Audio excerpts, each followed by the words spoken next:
Hello friends, स्वागत है आपका लॉग्यान चैनल पर। आज इकोनॉमिक्स की इस क्लास में हम लोग बात करेंगे गरीबी और बेरोज़गारी के टॉपिक पर। यह इकोनॉमिक्स का बहुत इम्पोर्टेंट कॉन्सेप्ट है। इकोनॉमिक्स के वीडियो आप लोग देख रहे हैं, लेकिन ना तो उस गति से वीडियो को लाइक किया जा रहा है, ना ही कमेंट आ रहे हैं। और उसका रीज़न शायद ये है, दो रीज़न हो सकते हैं। एक तो आपका एग्ज़ाम बढ़ गया है, तो आप में सीरियसनेस की कमी आ गई है। और बहुत से लोग ऐसे हैं जो सोच रहे हैं लास्ट में देख कर वीडियो और वो अपनी तैयारी कर लेंगे, तो वो ये गलतफहमी में है कि लास्ट में तैयारी हो जाएगी। क्योंकि आपको जो समय मिला है और जो सीरियस कैंडिडेट है, जो सिंसियर कैंडिडेट है, वो लगातार लगा हुआ है, तो उसकी तैयारी उतनी ही बेहतर हो जाएगी और उसके सिलेक्शन के चांसेस भी उतने ज़्यादा बढ़ जाएंगे, है ना। तो एक तो इस भूल में मत रहिएगा कि लास्ट में तैयारी हो जाएगी। दूसरा, इकोनॉमिक्स थोड़ा सा टफ है और समझने में थोड़ा सा ज़्यादा दिक्कत होती है, थोड़ा सा बोरिंग भी है। तो हो सकता है इसलिए आपके व्यूज़ कम आ गए हों, लेकिन जो भी लोग पढ़ रहे हैं उन्हें मैं बधाई देता हूं कि वो हर परिस्थिति में भी तैयारी करने के लिए तैयार हैं, है ना। तो आज का टॉपिक है गरीबी बेरोज़गारी। एक टॉपिक कर के संबंध में होगा, टैक्स के संबंध में दो टॉपिक हम लोग पढ़ेंगे और एक फ़ाइल मैं आपसे शेयर कर दूंगा। तो ये 2 दिन की क्लास और 3 PDF फाइल में आपका इकोनॉमिक्स कंप्लीट हो जाएगा। और उसके बाद हम लोग देखेंगे कि करंट अफेयर्स करें या पॉलिटी करें। जो भी लोग वीडियो देख रहे हैं, वीडियो देखना शुरू किया है, आपको अगर अच्छा लगता है, आपका पूरा यूपी एपीओ का कोर्स मैं फ्री में करा रहा हूँ, जो पेड ग्रुप में आपको 2,000-3,000 रुपये में ऑनलाइन बेचा जा रहा है ना। तो वो पूरा आपको फ्री में मिल रहा है। आपको पूरी जो इसकी PDF होती है वो टेलीग्राम पर मिल रही है।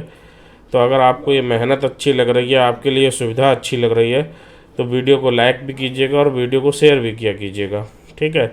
सबसे पहले देखते हैं बेरोज़गारी होती क्या है।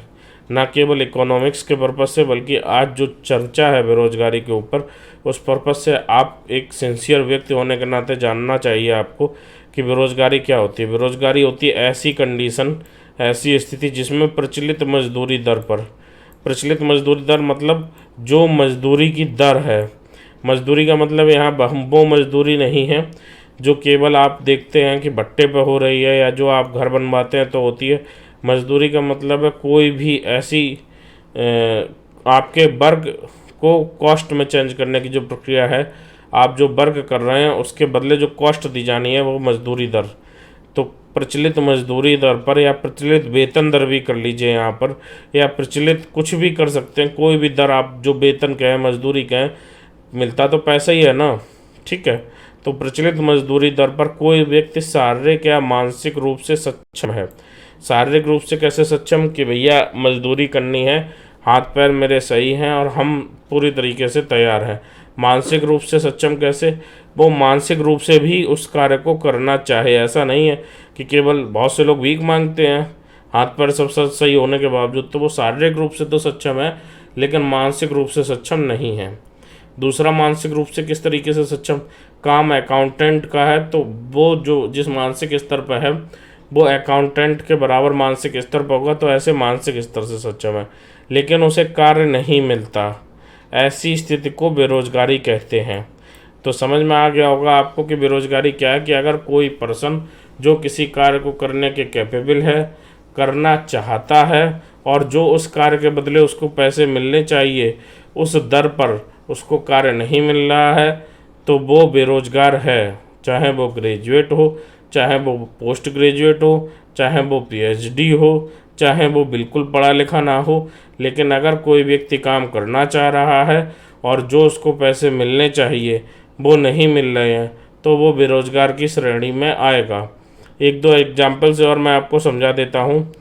बेरोजगार, जैसे मान लीजिए कोई PhD वाला बंदा है और वो खेत में मजदूरी कर रहा है, PhD किए हुए है, लेकिन 300 रुपये दिहाड़ी पर मजदूरी कर रहा है। दिहाड़ी आप समझते हैं, पर डे का वेतन, है ना।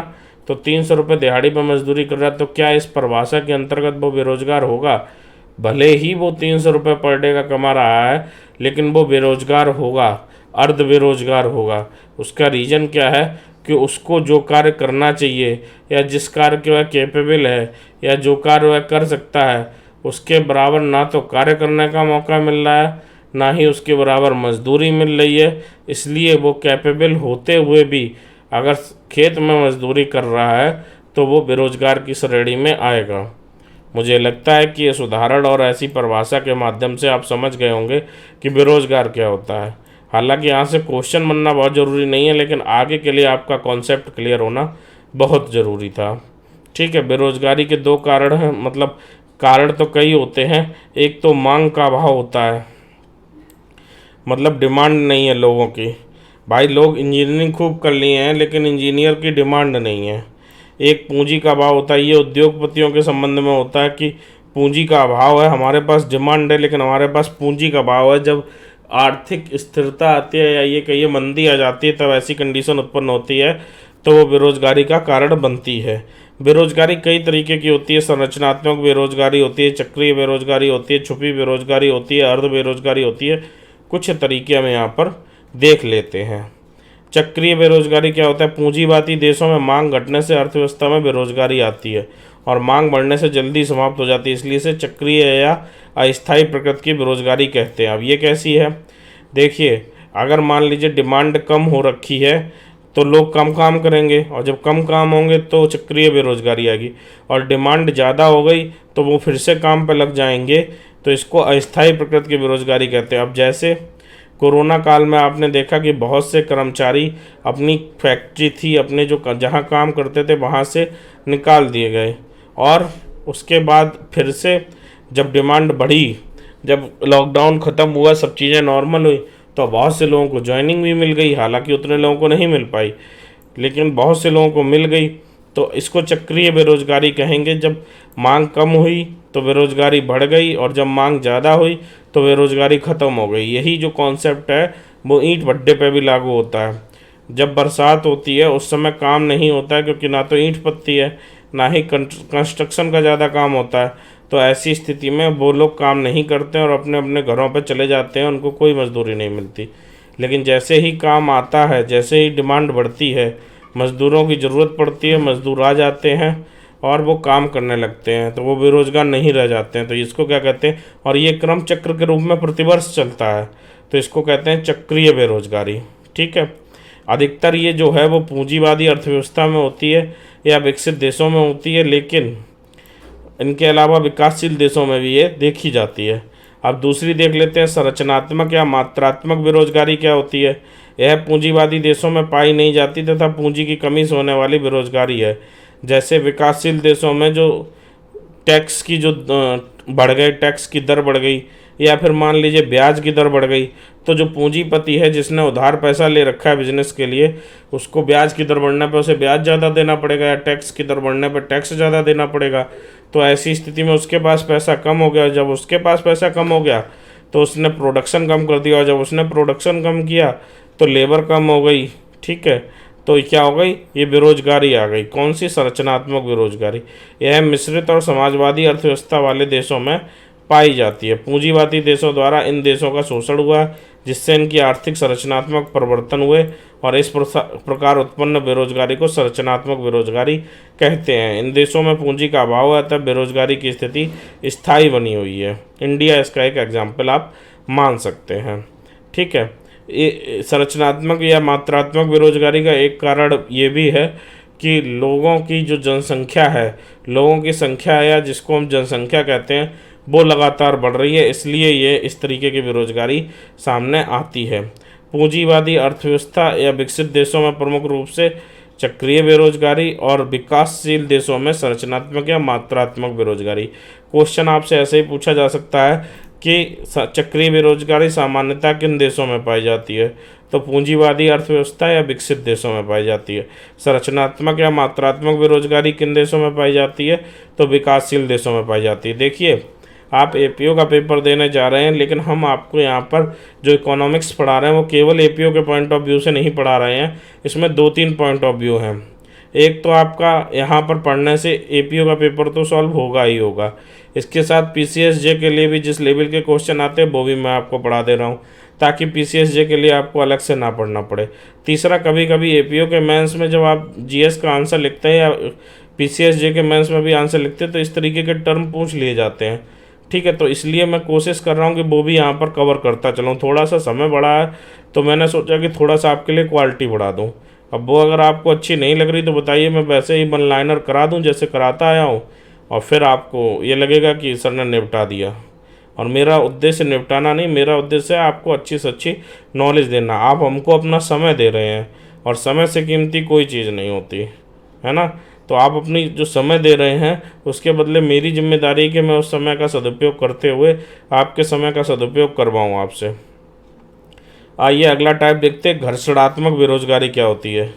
एक काम को छोड़कर दूसरे काम को प्राप्त करने के मध्य व्यक्ति जितने समय के लिए बेरोजगार रहता है वह घर्षणात्मक बेरोजगारी है। मान लो कोई व्यक्ति एक काम कर रहा है और उसने उस काम को छोड़ दिया और अब दूसरा काम करना चाह रहा है, तो ऐसे में जो बेरोजगारी पैदा होगी, बीच का जो समय होगा, वो घर्षणात्मक बेरोजगारी होती है। ठीक है, अब यहाँ से क्वेश्चन किस टाइप से बन सकता है आपसे कि निम्न में से कौन सा बेरोजगारी का प्रकृति लगभग अस्थायी प्रकृति की बेरोजगारी है। तो अब आप घर्षणात्मक बेरोजगारी समझ रहे हैं ना, ये अस्थायी प्रकृति की है। आदमी एक जगह रोजगारित था, उसने काम छोड़ा, अब वो दूसरी जगह काम ढूंढ रहा है और काम मिल जाएगा, इस बीच जो बेरोजगारी रही वो अस्थायी प्रकृति की है ना। तो अस्थायी प्रकृति की बेरोजगारी। स्वैच्छिक बेरोजगारी, कोई मानक मजदूरी दर पर उसे काम मिल रहा है लेकिन काम नहीं करना चाहता है ना, इसको स्वैच्छिक बेरोजगारी की अपेक्षा निकम्मापन कहें तो ज़्यादा सही रहेगा। ऐसा व्यक्ति जिसे मानक मजदूरी दर पर कार्य मिल रहा है लेकिन वो काम नहीं करना चाहता तो इसे स्वैच्छिक बेरोजगारी कहते हैं। तकनीकी बेरोजगारी, जैसे कंप्यूटर के कारण बेरोजगारी उत्पन्न हुई उसको तकनीकी बेरोजगारी कहते हैं। पहले जो काम कंप्यूटर से नहीं होते थे वो काम बहुत धीमे धीमे चीज़ें हो रही हैं, है ना, धीमे धीमे जा रही हैं। जैसे पोस्ट ऑफिस में बहुत से लेटर जाते थे, अब ईमेल चली जाती है उसकी जगह, है ना। या बहुत सी चीज़ें थी जैसे कि अब ईमेल जाती है, पहले पार्सल होते थे। जैसे फ़ोन के कारण जो बेरोजगारी उत्पन्न हो गई, है ना, ये सब टेक्नोलॉजी के कारण, तकनीकी के कारण बेरोजगारी। पीसीओ बंद हो गए ना। पहले आप जिस एज पर हैं और जो तैयारी कर रहे हैं अधिकतर लोगों ने पीसीओ देखे होंगे, है ना। पब्लिक कॉल बूथ होते थे तो वहाँ से आप बात करते थे, लेकिन जैसे जैसे मोबाइल का चलन बढ़ा पीसीओ ख़त्म हो गए। अब पीसीओ मिलते ही नहीं है देखने को, अगर कहीं मिलेगा भी तो पूरे शहर में, बड़े शहर में इक्का दुक्का पीसीओ मिल जाए तो बड़ी बात है। तो ये सब कैसी है, ये तकनीकी बेरोजगारी है। अब मौसमी बेरोजगारी ऐसी, अभी हमने आपको भट्टा वाला क्षेत्र का उदाहरण दिया था, कृषि वाले क्षेत्र का भी उदाहरण दिया था। ठीक है, कि कृषि में भी ये चीज़ होती है कि एक समय रोज़गार खूब होता है जब फसलें कट रही हैं या फसलें कट रही हैं। जब आलू गड़ने का मौसम आएगा या आलू खुदने का मौसम आएगा तब खूब काम है, लेकिन अब जैसे ही आलू गड़ के फुर्सत हुआ अब 2-3 महीने कोई काम नहीं है। तो ऐसी बेरोजगारी क्या होती है, मौसमी बेरोजगारी होती है। ठीक है, ये मौसमी बेरोजगारी जो है वो चक्रीय बेरोजगारी से संबंधित भी है, चक्रीय क्रम में आती है ना, कि कभी मिल रही है कभी नहीं मिल रही है। अब आ जाइए अगला, अदृश्य या गुप्त छिपी हुई प्रच्छन्न बेरोजगारी। अब ये कैसी बेरोजगारी होती है, मान लीजिए एक खेत है 1 बीघे का, इसमें काम करने के लिए 2 लोगों की आवश्यकता है केवल, लेकिन घर में हैं 6 लोग, मतलब 6 जने हैं, 6 पुरुष हैं, और 6 पुरुष ये कार्य कहते हैं। कोई पूछता है कि आप करते क्या हो, तो वो कहते हैं हम खेती कर रहे हैं। वैसे ज़रूरत 2 लोगों की है, 4 लोग भी इसी 1 बीघा खेत में लगे हुए हैं, है ना। वो उसको जो 1 बीघा खेत है वो उसको छोड़ने को तैयार ही नहीं है कि इसमें हमारी ज़रूरत नहीं है ना। वो केवल क्या कर रहे हैं, एक तरीके से बेरोजगार ना होने का दिखावा कर रहे हैं, अपनी बेरोजगारी को छिपा रहे हैं, अपनी बेरोजगारी को गुप्त रख रहे हैं। यही तो हुआ ना। तो इसको क्या कहेंगे, अदृश्य, गुप्त या प्रच्छन्न बेरोजगारी। ऐसी बेरोजगारी जिसमें ज़रूरत से ज़्यादा लोग लगे हुए हों। ठीक है, कोई व्यक्ति अगर संपूर्ण वर्ष बेरोजगार रहता है तो इसको कहते हैं खुली बेरोजगारी, है ना। मतलब एक दिन भी काम नहीं मिला उसको साल भर में, तो खुली बेरोजगारी या दीर्घकालिक बेरोजगारी कहते हैं इसको। पुरानी बेरोजगारी या दीर्घकालिक बेरोजगारी भी कहते हैं। अगर कोई व्यक्ति सप्ताह में 1 दिन या 1 घंटा का भी कार्य नहीं कर पाता तो उसे साप्ताहिक बेरोजगारी कहते हैं, कि इस सप्ताह कोई काम ही नहीं मिला, वो साप्ताहिक बेरोजगारी से पीड़ित है। यदि कोई व्यक्ति सप्ताह में 1 दिन कुछ घंटे काम पाता है, दैनिक बेरोजगारी कहते हैं, है ना। अगर एक दिन काम पा रहा है लेकिन उसे किसी दिन काम नहीं मिला पर डे के हिसाब से, तो उसे दैनिक बेरोजगारी कहते हैं, जो मजदूरों में देखने को मिलती है। ठीक है, अब आइए कुछ, ये तो बेरोजगारी और बेरोजगारी के टाइप हो गए, मुझे लगता है कि आपको बहुत अच्छे से समझ में आ गए होंगे। आइए देखते हैं आगे, राष्ट्रीय नमूना सर्वेक्षण संगठन, नेशनल सैंपल सर्वे ऑर्गेनाइजेशन, किसका डाटा जुटाता है? गरीबी का। तो सबसे पहला क्वेश्चन तो ये हो गया, पॉवर्टी के संबंध में डाटा कौन जुटाता है? नेशनल सैंपल सर्वे ऑर्गेनाइजेशन, है ना। और इनका मानक मानव वर्ष है 273 दिन। मानक मानव वर्ष मतलब 273 दिन, मतलब इनका मानना है कि अगर साल के 365 में से 273 दिन किसी व्यक्ति को वर्क मिल रहा है तो वो बेरोजगार की श्रेणी में नहीं आएगा। 365 दिन वर्क करवाने की कोई ज़रूरत नहीं है। ठीक है, तो मानक मानव वर्ष कितना है राष्ट्रीय नमूना सर्वेक्षण संगठन का, ये भी क्वेश्चन बन सकता है। तो आंसर है 273 दिन। ठीक है, एक दिन में कितने घंटे काम करने के बारे में बात हो रही है? एक दिन में 8 घंटे का एक मतलब नॉर्मल प्रोसीजर है कि 8 घंटे व्यक्ति काम करता है।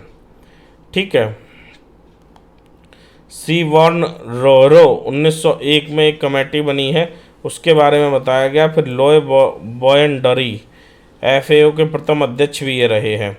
इन्होंने कहा था कि वही इंसान गरीब है जो 2400 किलो कैलोरी ऊर्जा प्रतिदिन नहीं ले पाता। क्या नहीं ले पाता? 2400 किलो कैलोरी एनर्जी नहीं ले पाता। अच्छा, पहले जो बेरोजगारी या गरीबी जो नापी जाती थी वो किस तरीके से नापी जाती थी गरीबी, कि पहले व्यक्ति एक दिन में इतने रुपए खर्च करने में सक्षम नहीं है तो वो गरीबी रेखा के नीचे आएगा। एक दिन में इतने रुपए में करने में सक्षम है खर्च करने में तो गरीबी रेखा के नीचे नहीं आएगा। बाद में ये नापने का जो सिस्टम है वो क्या हो गया? बाद में हो गया कैलोरी के माध्यम से, है ना। और FAO के पहले अध्यक्ष थे लॉय बॉयनडरी। इन्होंने 2400 किलो कैलोरी ऊर्जा के लिए कॉन्सेप्ट दिया कि अगर 2400 किलो कैलोरी पर डे ऊर्जा नहीं ले पा रहा है तो वो गरीबी के रेखा के नीचे आएगा। इंडिया में 1960 के दशक में एक राष्ट्रीय निर्धनता रेखा बनी, जिसके अध्यक्ष कौन थे? PC महानबोलिस। जब हम आपको पढ़ा रहे थे पंचवर्षीय योजनाएं, तब ये नाम आपने सुना होगा द्वितीय पंचवर्षीय योजना के दौरान। तो 1960 के दशक में एक राष्ट्रीय निर्धनता रेखा बनी, जिसके अध्यक्ष कौन थे? PC महानबोलिस, है ना। महानबोलिस मॉडल का नाम सुना है? पहली पंचवर्षीय योजना है शायद, मैं थोड़ा सा मिस कर रहा हूँ, देख लीजिएगा आप। ठीक है, इन्होंने 1954 को गरीबी आधार मानकर 30 दिन का रिकॉल सिस्टम बनाया। ठीक है, 1989 में टी लकड़हारा समिति बनी, जिसमें भारत सरकार ने उस समिति से निर्धन और ग्रामीण लोगों की निर्धनता की प्रतिशतता के बारे में पूछा। तो अब आपसे ज़्यादा कुछ नहीं आपको याद रखना, आपको बस इतना याद रखना है कि राष्ट्रीय निर्धनता रेखा बनाने के पीछे कौन अध्यक्ष था। जिस आयोग ने राष्ट्रीय निर्धनता रेखा बनाई उसके पीछे कौन अध्यक्ष था, या उसमें उस आयोग का कौन अध्यक्ष था? PC महानबोलिस। दूसरा आपको याद रखना, टी लकड़हारा समिति कौन से सन में बनी? 1989 में। और किस लिए बनी? सरकार ने इनसे कहा कि आप निर्धनता और ग्रामीण लोगों में जो निर्धनता है उसका परसेंटेज निकाल के लाइए, है ना। उन्होंने क्या किया? एक राष्ट्रीय निर्धनता रेखा जो 1960 में PC महानबोलिस ने बनाई थी, उसकी जगह इन्होंने विशिष्ट रेखा का निर्माण किया, विशिष्ट रेखा। ठीक है, और इन्होंने अब तक बताया कि भोजन जिसकी मात्रा कैलोरी में थी उसको स्वीकार किया, मतलब इन्होंने भी जो गरीबी है वो कैलोरी में नापी। ठीक है, इन्होंने विभिन्न क्षेत्रों में गरीबी के मापन के लिए विभिन्न सूचकांक भी दिए। CPI for all, CPI for workers, CPI for agriculture, ये सब मानक दिए। इस सब में आपको नहीं जाना है। पहली समिति हो गई PC महानबोलिस समिति, जिसने एक राष्ट्रीय निर्धनता रेखा बनाई। दूसरी समिति हो गई टी लकड़वाड़ा समिति, जिसने एक विशिष्ट रेखा बनाई और इसके साथ ही कैलोरी को मान्यता दी। और तीसरी चीज़ विभिन्न सूचकांक बनाए, इतना याद रखिएगा। फिर 2005 में बनी सुरेश तेंदुलकर की अध्यक्षता में तेंदुलकर समिति और रंगराजन समिति, C रंगराजन की अध्यक्षता में रंगराजन समिति। इन्होंने अपना अपना कॉन्सेप्ट दिया। तेंदुलकर समिति ने 2011-12 में गरीबी के बारे में ये चीज़ें दी कि 1000 रुपये या 816 रुपये से कम जो व्यक्ति कमा रहा है मंथ में वो गरीब है। और ये शहरी क्षेत्र का और ये ग्रामीण एरिया का है। ठीक है, इस तरीके से इन्होंने ये थी तेंदुलकर समिति। इन्होंने मंथ के 27.20 और मंथ के 816 और पर डे के 27.20 या फिर 27 मान लीजिए, 27 रुपये जो अर्न कर रहा है या 27 रुपये जो खर्च करने की स्थिति में है उसे गरीब मानने से मना कर दिया। रंगराजन समिति ने भी क्या दिया? रंगराजन समिति ने 1407 रुपये मंथ की इनकम को गरीबी रेखा से ऊपर माना। और 972 रुपये मंथ की इनकम को गरीबी रेखा से ऊपर माना। आपको ये सब याद करने की ज़रूरत नहीं है, पीसीएस वालों के लिए है। आप बस इतना याद रखिएगा कि 2005 में सुरेश तेंदुलकर समिति और सी रंगराजन समिति बनी थी। ठीक है, तो या ऐसे भी पूछ सकते हैं कि तेंदुलकर समिति के अध्यक्ष कौन थे, तो सुरेश तेंदुलकर, और रंगराजन समिति के अध्यक्ष सी रंगराजन। ठीक है, और ये सब आंकड़े हैं, इनको देखने की ज़रूरत नहीं है। दोनों समितियों के अनुसार सर्वाधिक गरीबी वाला राज्य कौन सा है, छत्तीसगढ़ है। ये याद रखिएगा, ये इम्पोर्टेंट है। चाहे वह तेंदुलकर समिति हो या श्री रंगराजन समिति हो, दोनों समितियों के अनुसार जो सर्वाधिक गरीबी वाला राज्य है वो कौन सा है, छत्तीसगढ़, और सबसे कम गरीबी वाला राज्य गोवा। ये दोनों याद रखिएगा। ठीक है, ये क्वेश्चन आ सकता है। अब आ जाइए गिनी गुणांक पर आ जाते हैं। हालांकि ये आपसे पूछा नहीं जाएगा, फिर भी देख लीजिए। लॉरेंज वक्र द्वारा अभिव्यक्त गणितीय मान को गिनी गुणांक कहते हैं। यह सापेक्ष गरीबी मापने की विधि है। गिनी गुणांक विकर्ण और लॉरेंज वक्र के मध्य खींचे गए क्षेत्रफल का विकर्ण के अंतर्गत खींचे गए कुल क्षेत्रफल का अनुपात है। इतना सब याद करने की जरूरत नहीं, आप बस इतना याद रखिएगा। आपसे कभी ये पूछ दिया जाए कि गिनी गुणांक किससे संबंधित है, तो ये निर्धनता निर्धारण से संबंधित गुणांक है। किससे संबंधित है, लॉरेंज वक्र या निर्धनता निर्धारण से संबंधित गुणांक है। बस गरीबी निर्धारण से संबंधित गुणांक है, इतना याद रखिएगा। ठीक है, गरीबी में परम निरपेक्ष गरीबी और सापेक्ष गरीबी। अगर कोई व्यक्ति अपनी कुल आय से जीवन की मूलभूत आवश्यकताएं पूरी नहीं कर पाता तो ये परम निरपेक्ष गरीबी हो जाती है। ठीक है, जब कोई व्यक्ति अन्य व्यक्ति के सापेक्ष कुछ कम उपलब्धि या आय अनुकूल रोजगार जीवन स्तर आयाम अधिकार पाता है तो सापेक्ष गरीबी है। निरपेक्ष गरीबी मतलब, परम निरपेक्ष गरीबी मतलब मूल आवश्यकताएं पूरी नहीं कर पा रहा। सापेक्ष गरीबी मतलब मूल आवश्यकताएं पूरी कर ले रहा है लेकिन जो जीवन स्तर जीना चाहिए वो नहीं जी पा रहा है, तो सापेक्ष गरीबी है ना। भारत में परम निर्धनता को ही आधिकारिक रूप से स्वीकार किया गया है। गरीबी के सभी आंकड़े जो होते हैं वो इस पर आधारित होते हैं, परम निरपेक्ष गरीबी पर। ठीक है, और डेप पॉवर्टी लाइन जो अक्टूबर 2005 में बनी थी उसके अनुसार अगर कोई व्यक्ति $1.90 खर्च नहीं कर पा रहा है अक्टूबर 2005 में, तो वो पॉवर्टी रेखा से नीचे है। अब आपसे ये भी क्वेश्चन पूछा जा सकता है, लॉरेंज वक्र किससे संबंधित है, तो गरीबी से संबंधित है। ठीक है, इससे ज़्यादा आपको इसमें देखने की ज़रूरत नहीं है। बताइए तो मैं समझा सकता हूँ लेकिन आपको ज़रूरत नहीं है, उसमें आप उलझ भी जाएंगे बहुत बुरी तरीके से, है ना। गरीबी का दुष्चक्र अर्थशास्त्री रैगनर वर्क्स ने गरीबी के दुष्चक्र की अवधारणा प्रस्तुत की। उन्होंने बताया कोई देश या राष्ट्र इसलिए गरीब है क्योंकि वह गरीब है। कैसे, मान लीजिए गरीब है, ठीक है, फिर बचत किया, बचत करने के बाद निवेश किया, निवेश करने के बाद उत्पादन क्षमता जो थी वो जो गरीब है इसलिए उसकी बचत कम है, इसलिए उसका निवेश कम हुआ, उसकी उत्पादन क्षमता कम हो गई।